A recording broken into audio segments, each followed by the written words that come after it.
e fazia embalagem aqui no Brasil, né? É uma loucura, né? Tipo, isso aí já era 2012, e aí eu falei, nossa, essas coisas acontecendo e tal, e mesmo assim é difícil de fazer virar a coisa financeiramente como produtor, né? Aí eu comecei a fazer psicanálise e tive uns momentos de catarse, assim, e o corpo jogar para a cabeça substâncias que me deixaram um mês, assim, sem tomar remédio e tal, e questiono uma série de coisas em relação a como a gente se comunica, como a gente se define e tal. No Viracer tem muita coisa que eu li do Nietzsche, né? E arriscou de novo a dança, o vento criança, abram as janelas, quero brincar. Olá, eu sou Zé Guilherme, você está aqui comigo no Entre Meios, um canal de entrevistas, toda quarta-feira, 19 horas, aqui no YouTube. Toda semana, um convidado ou convidada nova, com um tema interessante, um papo leve, um papo divertido. E já que você está aqui, eu quero te convidar para se inscrever no canal, clicar no sininho para receber as notificações com antecedência, curtir e comentar. Toda quarta-feira, 19 horas, um convidado novo. E hoje eu tenho aqui comigo um convidado muito especial, que é cantor, compositor, guitarrista, violonista, tem uma vasta experiência aí na área de produção e criação musical. Eu estou falando de Fernando Greco, que está aqui comigo. Fernando, seja muito bem-vindo. A casa é sua, a sala é sua, sinta-se à vontade. Essa vai pra quem tá achando que tá duro de aguentar. Meu amigo, não é fácil, nunca foi, nunca será.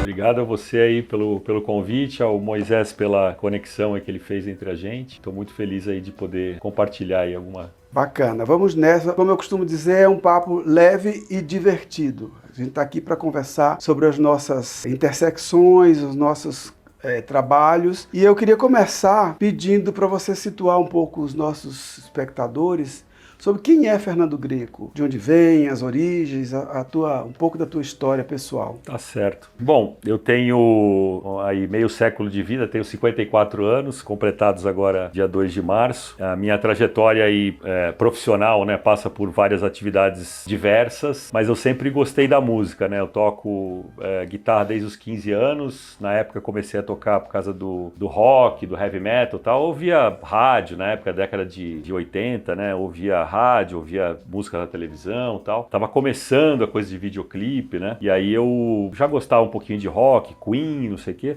Aí comecei a gostar de umas bandas mais pesadas, né? Iron Maiden, Black Sabbath e tal. Aí comecei a tocar guitarra. Nisso eu tava estudando ainda no colegial e até tinha vontade de estudar música mais a fundo, mas acabei aí por livre e espontânea pressão familiar fazendo a faculdade, né? Fiz engenharia aqui no Mackenzie, inclusive, que é aqui pertinho, né? E acabei indo para trabalhar com informática e fiz isso durante quase 20 anos, 17 anos e tal. E eu fui levando a música com uma atividade, um hobby, uma atividade paralela e tal. Aí tinha aulas de canto, tive aula de canto com a Eliette Negreiros durante um tempo, depois com a Suzana Salles nessa época. E, eventualmente tinha aula de violão, estudava um pouquinho aqui, um pouquinho ali. Quando eu saí da casa dos meus pais, fui morar com outro violonista, que é o Miguel Fernandes. A gente chegou a ter um trabalho de música instrumental na época. Sempre gostei de jazz, de música instrumental e tal. A gente tocava um repertório que era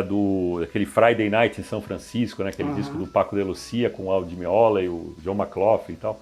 Gostava de tocar de palheta e tal, nem tocava violão com a unha, né? O dedilhado.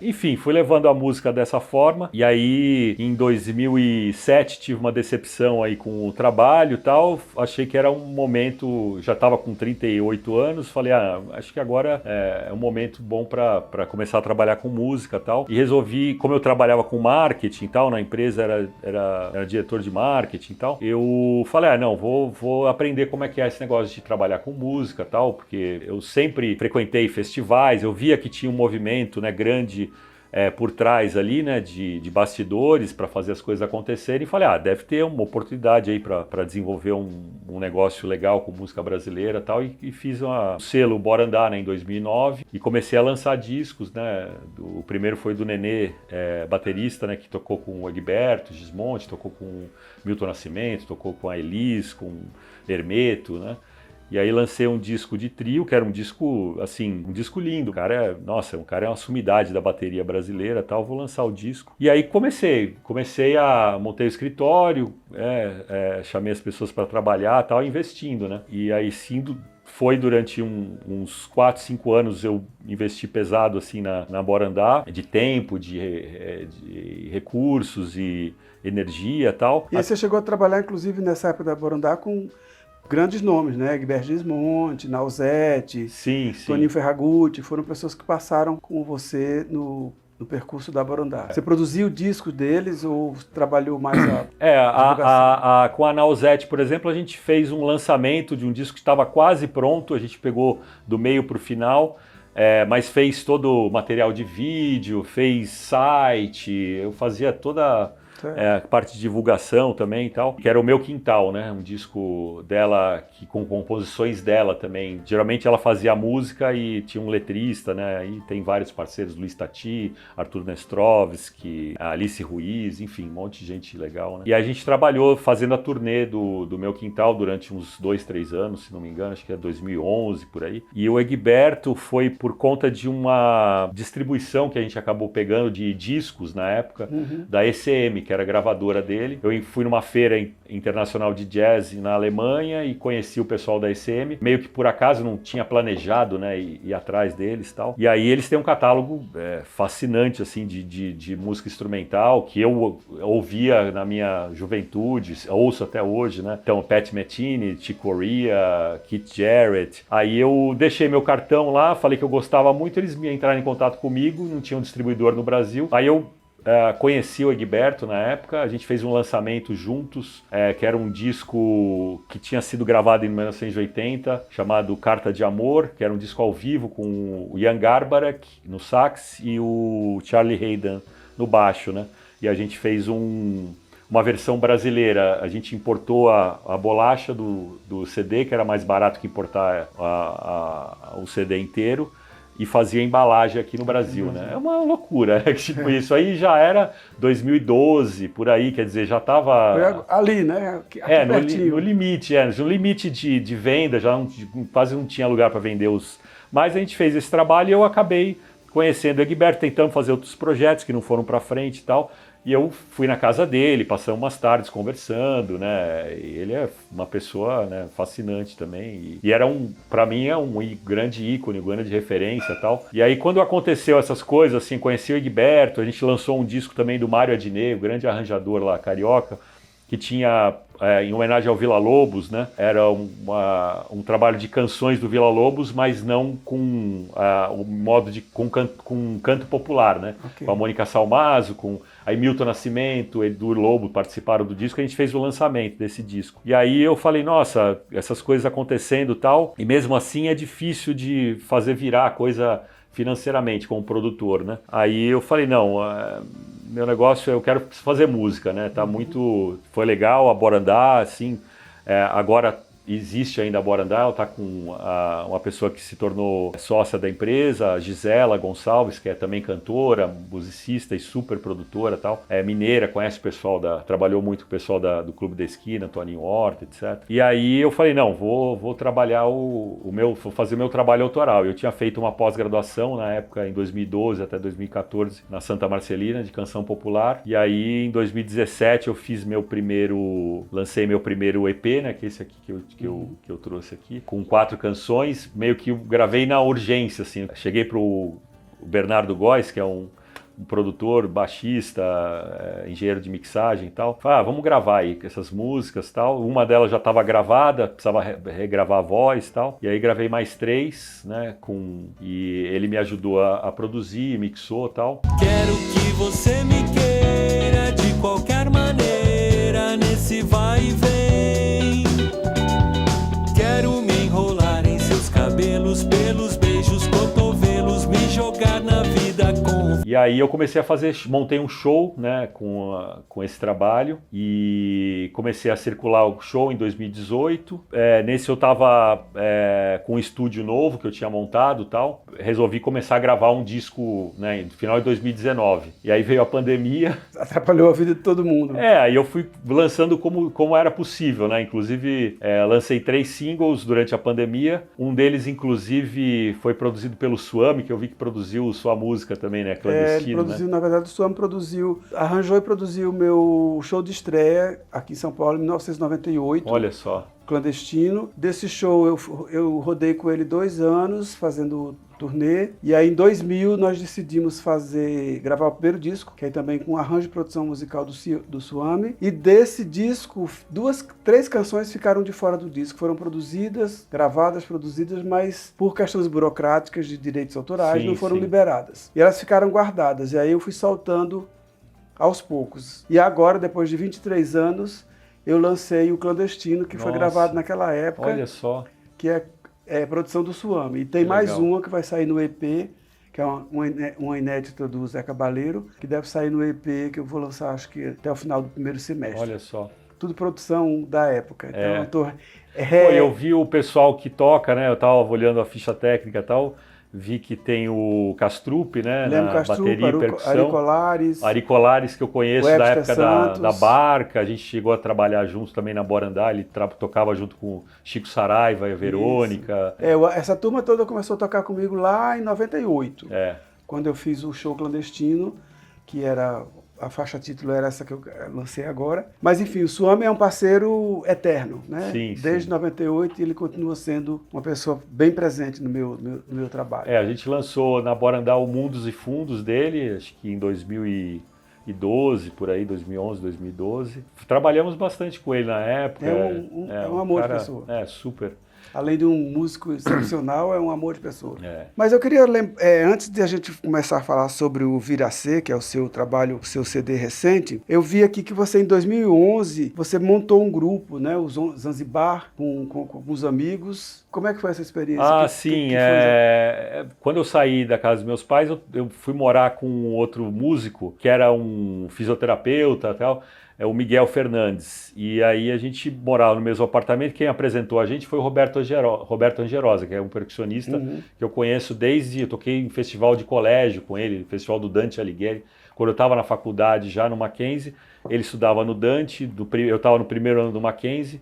Um amigo comum apresentou a gente tocou junto lá em 1987, né? E eu conheço ele seguiu a carreira de músico e tal, e eu fui trabalhar com informática. Aí a gente, como eu estava querendo voltar a tocar, eu falei pro Miguel, vamos voltar a tocar aí, 2 violões, vamos ver o que sai e tal. Pegar o repertório do Edu Lobo, que eu gostava bastante e tal. Já tinha inclusive a gravadora, né? A Borandá, foi por causa da música do Edu Lobo, que eu adoro e tal. Além dos 2 violões e da percussão do Beto Angerosa, a gente chamou o Edgar, que é tablista, toca tabla indiana, é um cara super, né, conhece bastante o idioma e tal, e a gente achou que combinava, porque tanto eu como o Miguel gostávamos muito de um grupo do John McLaughlin, que era o Shakti, né, que é o John McLaughlin tocando com os indianos lá, o Zakir Hussain na tabla, o Eli Shankar no violino, enfim, a formação vai mudando, ele vai botando...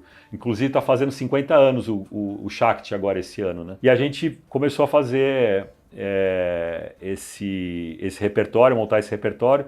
Chegamos a tocar, fizemos 2 shows em Sesc, show em Jazz nos Fundos na época e tal, mas não gravamos o disco. A gente produziu 3 clipes, né? E tentamos conseguir incentivo para gravar o disco, para não ter que bancar e tal, do bolso, mas apesar de ter sido uma experiência bem interessante, assim, adoro o repertório e tal, eu percebi que eu queria fazer canção, né? Não queria ficar naquela coisa da música instrumental, queria fazer um outro tipo de som, né? E aí a gente, né, desfez o grupo e tal, mas lógico, continuo, né, em contato com eles. Sim, é uma experiência, né? Foi uma experiência. Bom, a gente estava falando agora há pouco, o Fernando estava falando do Repente da Palavra, né, que é esse EPzinho aqui, com 5 canções, 4 canções, e do qual ele estava contando dos shows que fez. Recentemente você lançou um CD novo, um álbum novo, né, o Viracê, com composições totalmente suas, totalmente autoral. Associado ao projeto do disco, você fez, está lá no YouTube, uma série de vídeos de várias músicas do álbum. Minha saudade e meus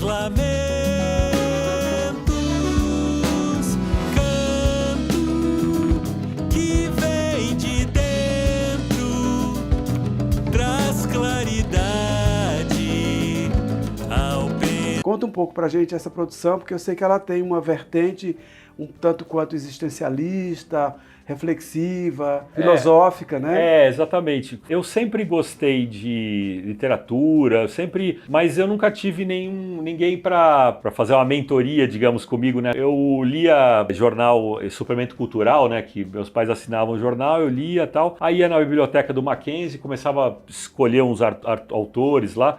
E eu lia, eu vejo hoje as coisas que eu lia na época, né, com 20 anos, na faculdade e tal, umas coisas meio complicadas, assim, pegava livro do Cortázar, Jorge Luiz Borges, né, Realismo Fantástico, Bioy Casares, aí comecei a ler umas coisas do Aldous Huxley também, né, que tinha as coisas da experiência dele com psicodélicos e tal. Uhum. Eu sempre gostei de literatura e sempre me questionei muitas coisas a respeito da vida, mas nunca tinha lido a respeito de filosofia, nunca tinha, né? Aí nessa época, 2014, 2015, comecei a fazer psicanálise, inclusive aqui, com um psicanalista aqui da rua aqui, da Rua Maranhão. E essa rua é repleta de psicanalistas. E aí um amigo meu, que é advogado, que hoje é psicanalista, ele saiu era um amigo meu que pedalava comigo e tal. Não, você tem que fazer psicanálise, que eu fazia terapia, né, normal, assim, não era psicanálise, né?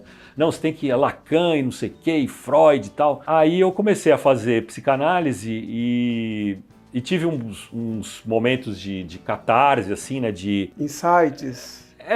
Mais fortes que insights, assim. Quando eu trabalhava ainda na empresa, estava muito estressado, umas coisas de limite, assim, de chegar no limite e o corpo jogar para a cabeça substâncias que me deixaram um mês, assim, sem tomar remédio e tal. Mas foi uma experiência, assim, reveladora, né? Falei, nossa, o que está acontecendo comigo, né? E aí, quando eu comecei isso depois, acho que demorei ainda para começar a fazer psicanálise, ainda fiquei um tempo fazendo terapia normal e tal. E aí eu comecei a ler sobre isso, né? Sobre o poder da palavra, né? O Repente da Palavra, justamente, eu tinha lido uns textos do Wittgenstein, né? Que é um cara que fala sobre exatamente esse sentido Ele diz que os problemas filosóficos só existem porque a linguagem tem limitações. Né?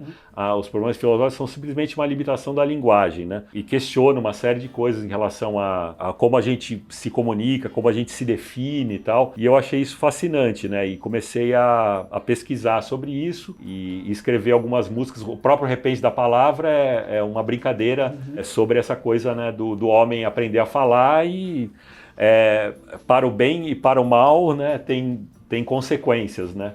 Então, é lógico que a gente pôde se comunicar com os outros seres humanos, pôde passar conhecimento, pôde, né, acumular conhecimento e depois com a escrita, né, poder ler isso aí e tal. Mas, por outro lado, também é um problema sério, porque a gente cria, né, símbolos e Deus, né, e o dinheiro, as nações, que são coisas que são inventadas pelo ser humano, mas elas só têm significado porque a gente acredita nelas, né? Então eu me questiono então que talvez não tenha sido um bom negócio a revolução cognitiva, com certeza foi, mas a revolução agrícola, que a gente deixou de ser nômade, passou a ter propriedade, se fixar num lugar, e começar a se preocupar com a lavoura, com não sei quem, quando a gente, né, os índios aí, né, até hoje vivem de extrativismo lógico, estão numa situação ruim por causa da nossa civilização, né? Então eu questiono se foi um bom negócio para a gente, tudo isso que a gente tem passado, né? Por teoricamente achar que o progresso vai melhorar a nossa vida, né? Mas será, né? Será que as pessoas realmente estão... tudo bem, estão vivendo mais, tem alguns índices, né? A longevidade está aumentando, a idade média das pessoas está aumentando, mas será que a gente está mais alegre, mais feliz, né? E é daí que vem um pouco a tua inspiração para as composições do Vir a Ser. Essas reflexões. Aí eu comecei a ler outras coisas, comecei a ler assim de forma não muito ordenada, assim, né? Totalmente, como se fosse uma sessão de psicanálise mesmo, de associação livre. Então, tem um negócio do Nietzsche aqui que eu achei legal, então eu pego um livro do Nietzsche, leio lá umas partes, aí assisto uns vídeos da Viviane Mosé, que é especialista em Nietzsche. No Vir a Ser tem muita coisa que eu li do Nietzsche, né? O Maracatu da Verdade é uma letra inspirada na noção da verdade do Nietzsche, o Vir a Ser também, né? Que tem a ver com a influência do Nietzsche pelos pré-socráticos, né? O Heráclito, que falava ninguém passa 2 vezes no rio, porque quando a gente volta, passa pela segunda vez, a gente é diferente, o rio já é diferente, então... E aí eu vou tentando pegar conceitos que teoricamente são complexos, né? Você vai falar disso aí, é muito complicado. Eu tento colocar numa linguagem que as pessoas entendam, né? De uma forma sem pretensão de acadêmica nenhuma, sem pretensão de ensinar alguma coisa para alguém, mas dar um ponto de vista meu sobre um problema complexo que a gente acha que só a gente tem, às vezes, né? Um questionamento que eu fiquei fascinado com a filosofia, foi isso, né? Porque, nossa, caramba, achei que só eu pensava isso aí. O cara pensa... O cara já pensou isso há séculos. 2000 anos de... É porque as pessoas não falam, né? Essas coisas ficam... Eu gosto de falar sobre por que a sociedade existe dessa forma que existe, né? Por que a gente não se questiona mais, né? Por que a gente não tenta se concentrar na essência das coisas que são importantes para a vida e fica que nem maluco querendo, né, promover o trabalho e não sei o que, e faz vídeo e não sei o que, e TikTok, não sei o que. Aí você vê as 10 músicas mais ouvidas do Spotify foram músicas que bombaram no TikTok, né? Aí tem um cara, o Rick Beato, né, um produtor tal, que faz uns vídeos, né? Ele faz essas... uma crítica mesmo, né, a música pop contemporânea, que ficou muito superficial, né? Na época, quando eu cresci, né, ouvindo rádio, o que tocava no rádio e fazia sucesso era Stevie Wonder, né, na novela tocava o Paulinho da Viola, o Pecado Capital, a trilha sonora o Tom Jobim, que era a trilha sonora da Brilhante, que era a Luísa, né, e hoje em dia a gente, infelizmente, né, tá num momento assim, não que esse tipo de música nunca existiu, sempre existiu, né, mas agora tá com uma força esse imediatismo, né, e essa superficialidade estão com uma força imensa por causa das redes sociais, por causa da pós-verdade, do fake news. Falta um pouco, né, esses espaços, né, para a gente poder falar com mais calma, com mais profundidade sobre assuntos que eu considero muito mais importantes do que o BBB, né, ou sei lá, o BBB que às vezes você não assiste BBB, você não tá... A Fazenda, tem cada pérola.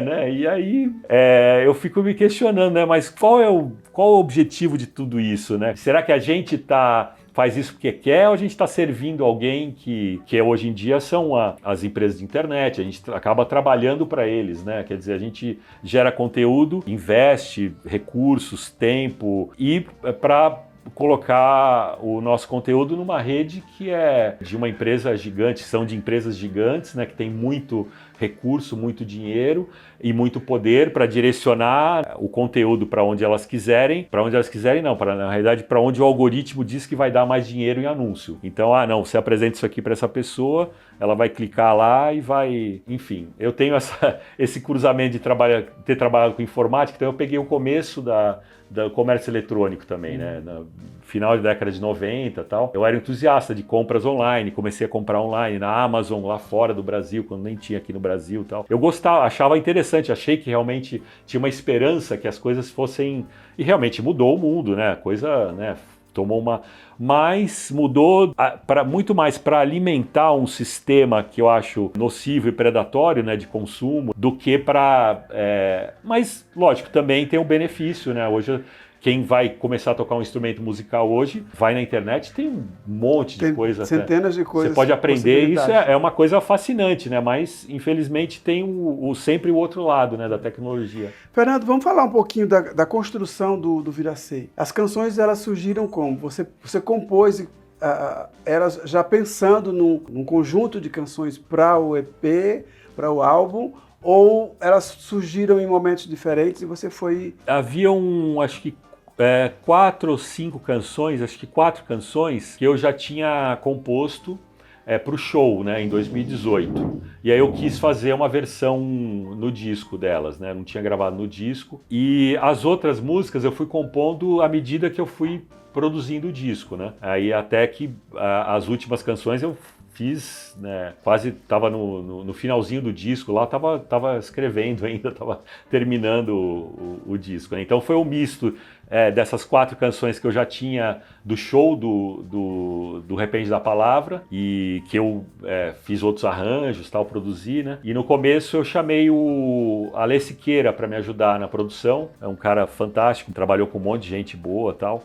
Mas ele mora em Portugal. Ele estava morando em Portugal, agora parece que ele vai voltar para Bahia. Tá trabalhando com o Carlinhos Brown, tal. E aí eu ficava mandando para ele as coisas, ele mandava de volta, tal. E em algumas músicas eu chamei alguns produtores convidados, como o Suami, por exemplo, uma música que eu lancei no final de 2020, chamada Agora. Foi uma das músicas novas, né, dessa nova fase. Viver mais do que sonhar, criar mais do que pensar, fazer mais que lamentar. E chamei também o André Lima, que é um tecladista que recentemente toca com um monte de gente, toca com o Arnaldo Antunes, mas ele tinha um curso de sintetizadores que eu fiz, né, que eu adoro sintetizadores e tal, e eu queria fazer uma música que chama Tempo, também é uma das músicas novas, que é toda baseada em sintetizadores tal, e com percussão e com bateria eletrônica misturada com percussão e tal. E aí as outras músicas todas eu fui fazendo junto com a Alê, né, e aí fomos fazendo nesse bate-bola, mandava uma música para lá e tal. E as letras, geralmente, para esse trabalho eu compus as músicas antes e ia fazendo as letras depois. Eu comecei a escrever letra quando eu gravei o Repente da Palavra, né? Comecei antes, quando eu comecei a fazer psicanálise, escrever poesia, né? Mas as poesias que eu escrevia não serviam muito para letra. Aí eu resolvi fazer umas de propósito, né, para letra de música e tal. E aí para esse disco agora eu vi que as músicas ficavam melhores, eu curtia mais se eu fizesse a música primeiro, nem que eu já soubesse o assunto tal, vou fazer uma música sobre isso tal, mas a letra sempre acabava escrevendo depois, né? Porque eu ia pensando, ia fazendo a música, ia produzindo, ia vendo o que a música estava me dizendo também sobre aquilo tal. E você teve a preocupação da temática de todas as canções serem no mesmo universo? Ou elas aconteceram por acaso? Elas têm sempre um viés de provocar, né? Mesmo um assunto sobre o amor, por exemplo, né? Tem uma canção que é o Amor Impossível, né? Que parece, se você só ouve a canção, não parece uma canção de amor, né? Mas aí no vídeo eu coloquei uns desenhos animados, coloquei umas coisas engraçadas. Ela virá e saberá que eu guardei o amor que tinha pra lhe dar.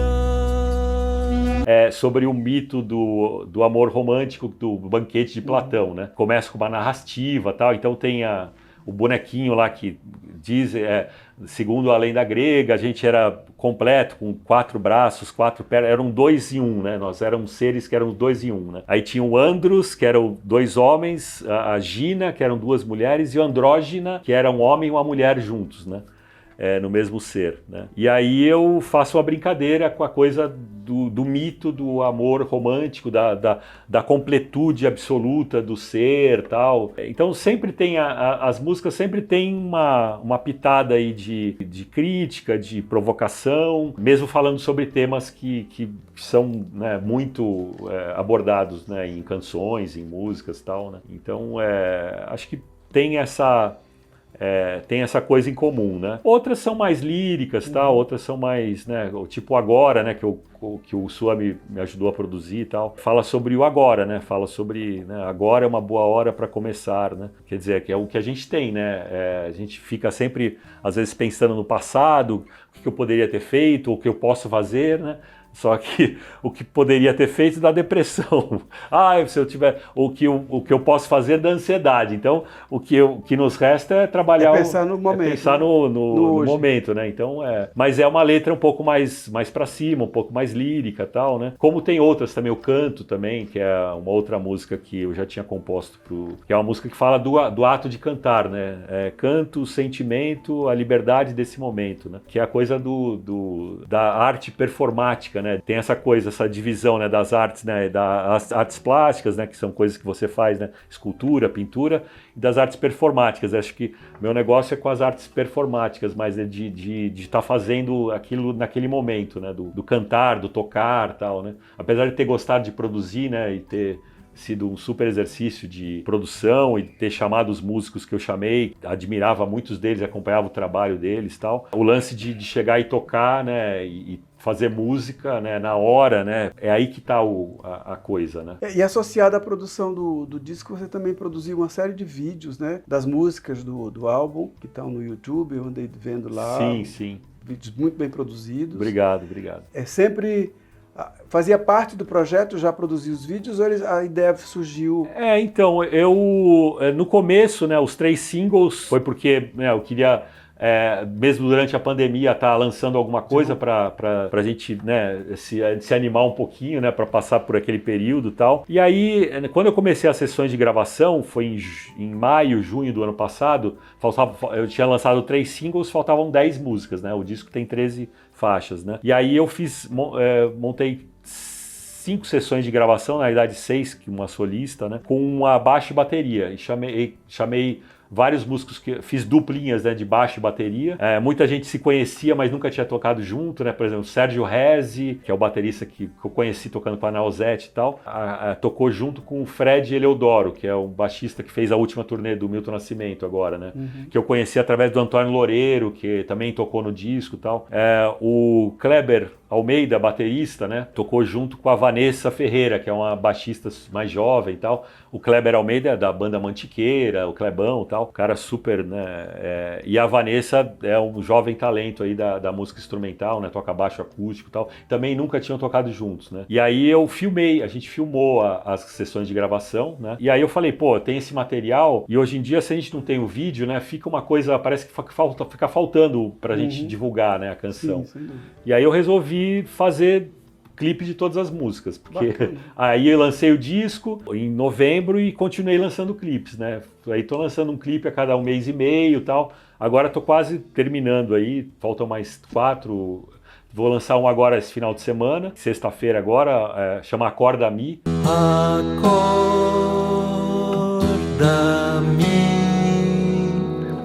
do violão, inspira em mim. Que é uma canção meio diferente do disco também, que é uma meta-canção que fala sobre Eu fiz um negócio no violão com o misão, né, do violão, sempre com o baixo e tal. E aí a música era estudo misão. Era um estudo, meio que parece um estudo para violão, assim, né? E aí eu não tinha letra, tinha feito uma letra que parecia uma canção de amor, mas não gostei muito. Aí, não, vou fazer uma letra falando sobre Acorda-me mesmo, né? Acorda-me do violão. Na primeira parte ficou a meta-canção falando sobre a coisa da Acorda-me, que tem um baixo pulsante, né? Que na realidade é uma forma de me inspirar também. Eu me inspiro muito pelo violão. Quando eu vou compor assim, eu pego o violão, toco uma nota, um acorde, uma sequência, 2, 3 acordes e cantarolo alguma coisa. Aí vejo, né, eu gosto bastante de me inspirar usando o próprio violão, o canto, vocalize, né, assim, gosto de improvisar, né, e harmonia também, né, então adoro caminhos harmônicos não convencionais ou que tem uma pegadinha, assim, né, isso influência do Edu Lobo, do Jobim, do Ginga, que são grandes mestres. Grandes influências. Milton Nascimento, nossa, grandes e boas influências. É isso aí. Fernando, os clipes todos estão no YouTube, né? Então, tem uma playlist lá no A gente YouTube. vai pôr nos créditos da entrevista as tuas redes sociais, para o pessoal que quiser te encontrar, quiser ver os vídeos, ouvir o álbum integral no Spotify, a gente vai deixar isso registrado. Maravilha, lá. agradeço. Alguma coisa, algum outro elemento que você gostaria de ressaltar do teu trabalho, ou mesmo do processo do disco, do Vir a Ser? Eu resolvi fazer canções, né, mas eu sou muito ligado ainda e ouço muito, né, quer dizer, ouço hoje muita coisa diferente, né, mas eu gosto muito de música instrumental e comecei a ouvir outras coisas diferentes também, música ambient music, né, não a música de elevador, mas a música do ambient do Brian Eno, Eno, do Robert Fripp, umas coisas mais que eram consideradas na época meio avant-garde, assim, né? E quando eu resolvi fazer o disco, eu quis de alguma forma misturar todas essas influências, né, de música instrumental, de jazz rock, jazz fusion, eu gosto de guitarra. Então é um disco que eu tentei condensar muita coisa diferente, né? Apesar de ser um disco de canção, tem uma parte instrumental que foi muito bem elaborada, assim, foi bem pensada, a ponto de algumas músicas assim eu ter colocado muita coisa de arranjo, de instrumental e ter que enxugar. Enxugando, né? Sei como é isso. Mas isso foi a briga até o final do disco, né? E até o Mosca que mixou, né? Sempre chegava as músicas para ele. Essa aqui tem bastante coisa, né?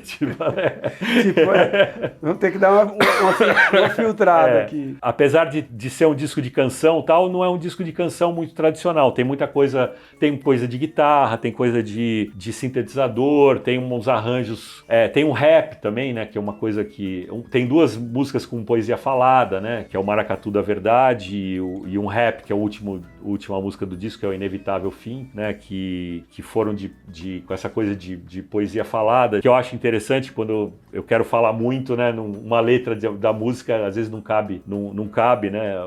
Quer dizer, não tenho ainda. Quem sabe eu faça aí alguma coisa tipo Jackson do Pandeiro, né? Que aí é palavra pra caramba, é letra que não acaba mais, mas então tem essa coisa das músicas de eu tentado sintetizar e colocar vários elementos, né? Que são importantes para mim, que fizeram parte da minha trajetória, né? Eu gostei do resultado. Agora o negócio é curtir muito É deixar o filho ganhar o mundo e curtir o avanço. É isso aí. Tá certo. Fernando, um prazer enorme te receber aqui. A gente teria a possibilidade de conversar longamente. Queria agradecer a tua disponibilidade, queria agradecer a tua generosidade e disponibilidade por estar aqui. Para mim foi um prazer conversar com você. Espero que a gente tenha a oportunidade de conversar outras vezes mais adiante. E agora nós ficamos com o clipe do Fernando Greco, que vocês podem assistir para conhecer um pouco do trabalho dele. E querendo conhecer um pouco mais, vai nas redes sociais, vê o Instagram e o YouTube do Fernando, que está cheio de coisas bacanas por lá. Se eu num dia de sorte a verdade encontrar, o que será, eu vou lhe perguntar. Ela vai me olhar meio desconfiada, só pra me dizer que é a pessoa errada. Quem sabe ela diga, acha a sua verdade, porque eu tenho andado bastante ocupada. A verdade de todos não é de ninguém, cada um que procure a que mais lhe convém. Essa foi mais uma entrevista do canal Entre Meios. Hoje, como convidado muito especial, Fernando Greco, um papo leve, divertido e cheio de conteúdo. Toda quarta-feira, 19 horas, um vídeo novo com convidado ou convidada nova. Você não pode perder. Aproveite que você está aqui e te convido para se inscrever no canal, clicar no sininho para ver tudo em primeira mão, comentar e curtir. E vir com a gente toda quarta-feira às 19 horas. Vem com a gente. Claxon, vá, vá, vá, vá filosofia van. Claxon, vá, vá, vá, vá filosofia van. Claxon, vá, vá, vá, vá filosofia van. Claxon, vá, vá, vá.